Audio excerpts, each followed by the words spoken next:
punch like this, and boom, like this, and they would get hit and take a lot of hits, and take a lot of time.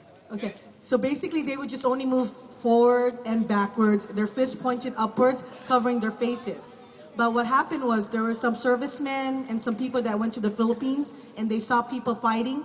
And in the Philippines, they fight with knives. And it's different to fight with knives versus to fight with fists. When you fight with your hands, you can take a punch and you're okay. But if you take it with a knife, that's deadly. So they needed to learn to avoid, move with their feet. And so that's how they got a lot of the footworks. Before, they would just go forward, backwards, forward, backwards. But because of with the Philippines, they fought with knives, they needed to move around, they needed to move their feet. And some say that Muhammad Ali's footworks was influenced from Filipino martial arts. And they're going to show you the modern techniques of boxing right now.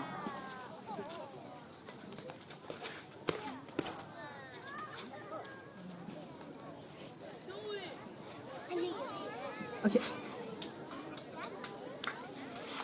Okay, thank you. Well, you can clap. Go ahead. Okay, now without further ado, Mr. Licudini is going to showcase you some of the martial arts techniques that they've used in the Philippines. All right, so the first weapon we're going to talk about that they use in the Philippines is the yo-yo. What? The yo-yo? It's a toy that we use now, but in the Philippines it started as a rock attached to a vine. In 1888, Dr. Jose Rizal visited the United States and demonstrated the yo-yo's use, and it then became the toy that we know today. Now, the next thing we're going to talk to you about is the tonfa. What is it called? Tonfa. Okay. It was created in China when there were no weapons allowed. It was originally part of a millstone used to grind grains. Many of the weapons were originally farming tools that people used as weapons when weapons weren't allowed. You may see the resemblance between this and a weapon that the police carry called a baton. What is the modern version of this called now? A baton. Thank you. All right, the next weapon we're going to talk about is the tabak toyok. The tabak toyok is the Filipino version of the nunchuck. Tabak toyok tends to have shorter handles with a longer chain. The handles generally are around 4 inches in length and with a 6-inch chain connecting the handles. Many people believe that this weapon was originally made from a rice flail. Once again, people had to be very creative when they were being ruled by Spain. Their creativity led to them making weapons out of farming equipment. Did you know that Filipino martial artist by the name of Dan Inosanto taught Bruce Lee? Inosanto taught Bruce Lee how to use a tabak toyok. Before Bruce Lee died, he was studying a number of different arts, and Filipino martial arts was one of those.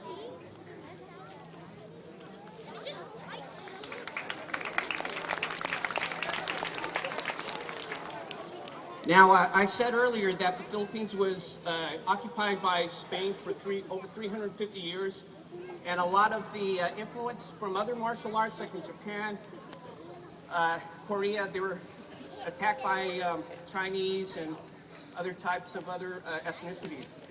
Well, the Philippines was under attack by the Spaniards, and there's some Filipino words that you might notice, and we're going to demonstrate with the first 5 angles of attack.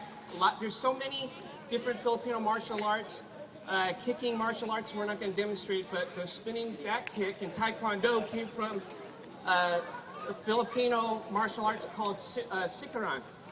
The Filipino boxing that we kind of demonstrated was Panatukan.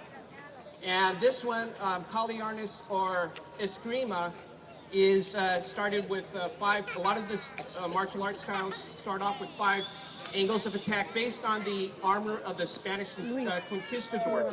So what's unique about the Filipino martial arts is that you could use something in your hand, empty hands. Mr. C is going to have empty hands. Miss Villario will have a staff, short staff, and Miss Ventura will have a very short stick, and I'm going to have a long staff, a 5-foot staff. We're going to demonstrate the first 5 angles of attack based on the Spanish conquistador's breastplate, their armor.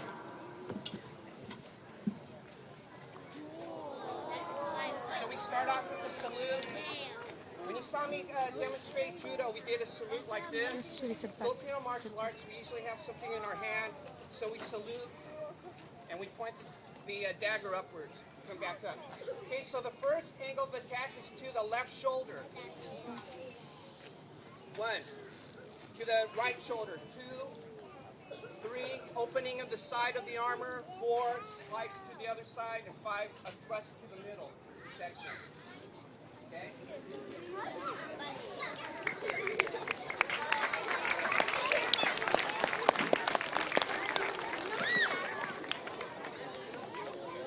Okay, so now I'm going to demonstrate open hands with Mr. C.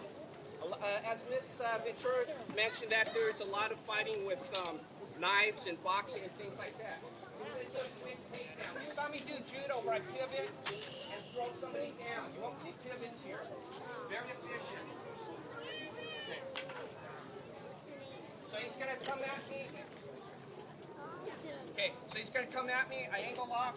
Boom, right there. Up. Very quick. Sit back, sweetie. Sit back. Okay, and Ms. Ortiz and I will demonstrate the last 12 angles of attack.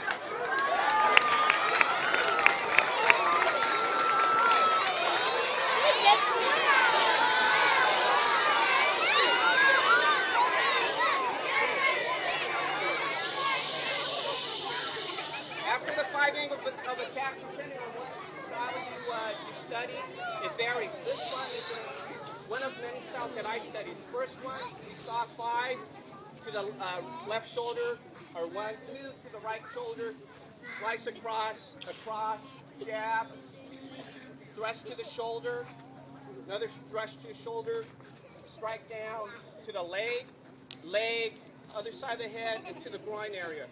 Now, Mr. Ortiz and I are going to show freestyle. We're going to swing it.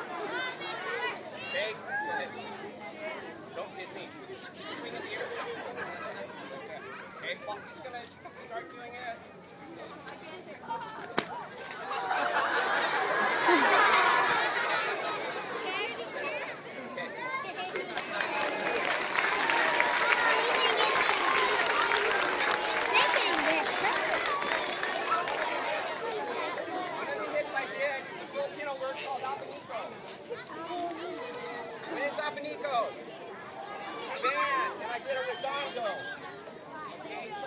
Don't practice this at home. It's martial arts. And it takes a lot of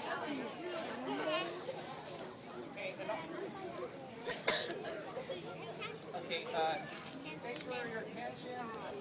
I need you to not try to practice this at home or with your friends.